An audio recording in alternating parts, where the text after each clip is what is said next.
Hello everyone, আজকে ছিল দার্জিলিংয়ে আমাদের শেষ দিন, তাই জন্য ব্রেকফাস্ট করে সব কিছু গুছিয়ে নিলাম। শেষবারের মতো রুমটা আর বাইরেটা একবার দেখে নিচ্ছি, আবার কবে আসবো আর এখানে থাকবো কিনা তো জানি না। তারপর আমরা গাড়ি করে বেরিয়ে পড়েছি। আজকে আমরা যাচ্ছি ফ্যানচেটার বলে একটা অফবিট গ্রামে।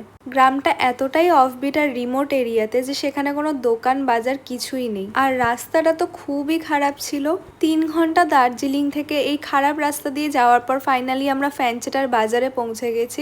এখান থেকে আমাদের হেঁটেই হোমস্টেতে যেতে হবে।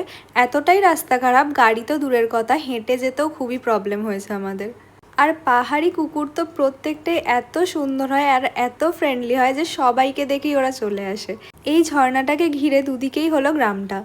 অফবিট তো জেনেই গেছিলাম, বাট এতটা অফবিট ভাবতে পারিনি। যেই রাস্তাটা দিয়ে আমরা এলাম এতক্ষণ, সেখানে 45-50 মিনিট ছাড়া ছাড়া তবে একটা গাড়ি দেখা যাচ্ছে, আর মানুষ তো নেই বললেই চলে।